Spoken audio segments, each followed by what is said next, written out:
tudo bem? Ontem, depois que eu postei o conteúdo do ChatGPT, várias pessoas vieram conversar comigo para perguntar sobre questões de AVD. E aí eu pensei que a gente podia falar sobre isso, não só numa perspectiva psicológica, mas também numa perspectiva prática.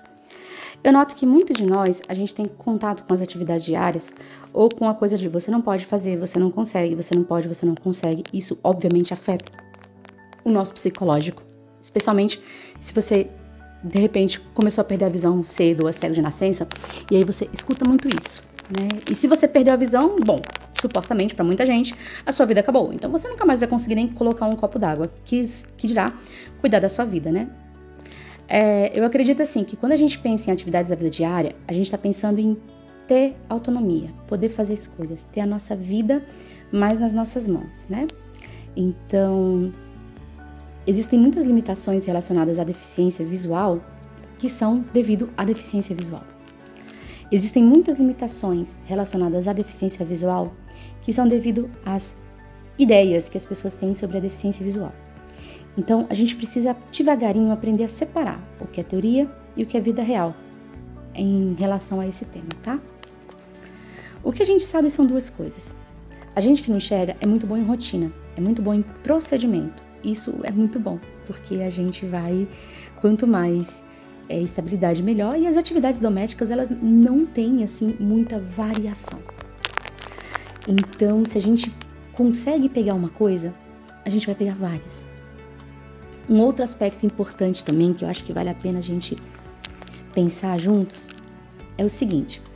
Quando a gente vai pensar em deficiência visual, em rotina, em todas essas coisas que a gente colocou, muitas vezes, quando as pessoas vão ensinar as coisas pra gente, elas explicam o que tem que ser feito e como tem que ter feito.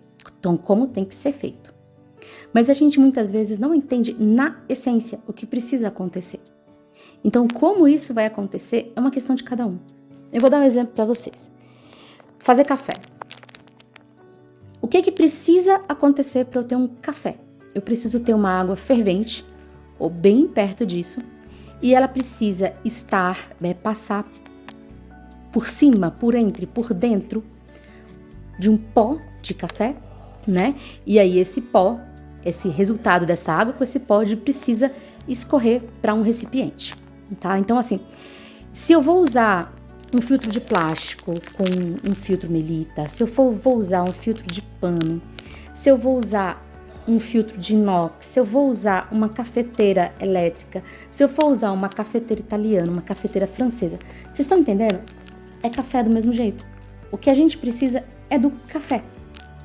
Então a ideia é a gente começar a explicar, não tipo assim, faça isso, faça desse jeito, mas antes a gente começar a explicar para quê, o que a gente precisa obter com cada coisa. E aí, com o tempo, você vai começar a ter essa lógica. Isso vai te ajudar a aprender qualquer coisa. Muitas coisas, outra coisa que acontece também quando a gente vai aprender AVD, é que muita gente tem expectativa de que a gente faça as coisas igual a quem enxerga. E, gente, isso não acontece. Igual a gente estava conversando lá no clube, lá um companheiro nosso falou, quando eu vou limpar a privada, eu tenho que colocar a mão na privada para conferir. Yes, tem. Senão, ele é um irresponsável. Né? Ele não pode não conferir. Do mesmo jeito que quem enxerga olha, a gente vai olhar só com os dedos. Aí tem muita gente que fica, não, mas não é bom colocar o dedo, não é certo colocar o dedo. Gente, a gente que não enxerga é a saída que a gente tem. Posto que a gente não tem visão biônica, não tem telepatia, e não tem um anjinho que fica no nosso ombro fazendo audiodescrição eternamente, diretamente dentro da nossa cabeça, o único modo da gente fazer as coisas é tocando. E aí, diante desses dois aspectos, da falta da visão e da necessidade do toque, muitas coisas a gente vai fazer diferente. Eu vou compartilhar com vocês em alguns vídeos os meus aprendizados, as minhas experiências, mas não no sentido de que, veja, que incrível, não, mas no sentido de ser uma referência. Porque para muita coisa, a gente nem tem referência, a gente nem sabe como é que faz, e nem sabe de alguém que faça. Então, quando a gente escuta uma experiência, a gente consegue pensar, isso aqui é interessante, não, isso aqui não daria certo pra mim. E aos poucos a gente consegue construir pelo menos uma expectativa de como fazer as coisas, né? Uma ideia de como pode ser feita, pra deixar de ser aquela mágica, aquela coisa que acontece do nada, né? Então, eu acho que, começando, embora esse seja um vídeo introdutório, eu entendo que pra gente conseguir fazer o mínimo do mínimo de AVD, a gente precisa ter controle do espaço. Tela inicial. Então, na verdade, Maps. a AVD, Parar botão. Tela inicial. a ideia Parar botão. é que ela venha depois de outras coisas que a gente vai aprendendo no meio do caminho, né? Algumas normas básicas de organização, algumas normas básicas de conseguir manipular as coisas sem derrubar, algumas normas básicas de sequência, né? E uma forma muito bacana, se você acha que você está muito despreparado ou despreparada, é a gente começar a organizar o nosso espaço. Então, a gente que não enxerga, a gente realmente precisa que as coisas não passeiem. A gente precisa que as coisas tenham o seu lugar. Vai ficar mais fácil. Então, assim, por exemplo, você que está me ouvindo, você consegue arrumar a sua gaveta de roupa? Supondo que você tem uma gaveta de roupa. Você consegue pendurar a roupa no cabide? Como é que você faz isso? Você consegue...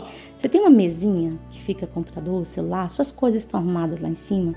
Você consegue achar no seu guarda-roupa onde tá suas coisas? Entende? Porque isso é o mais básico do básico. Porque se a gente não consegue fazer isso, como é que a gente vai lidar com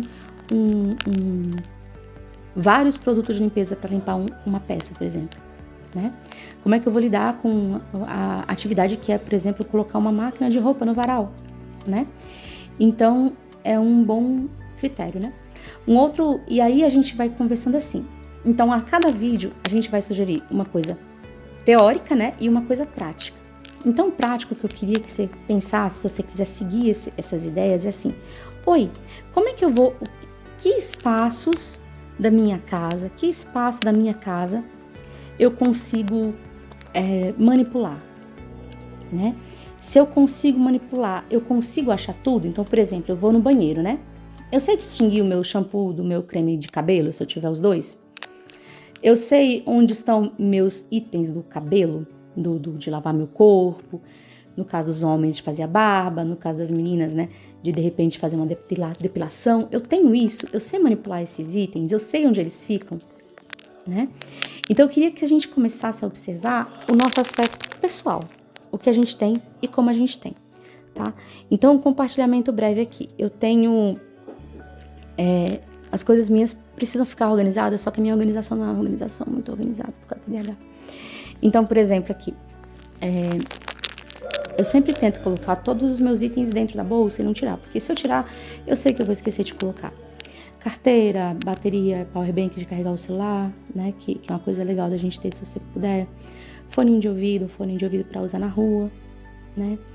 E enfim, né, quando minhas crianças eram menores tinha muito mais coisa.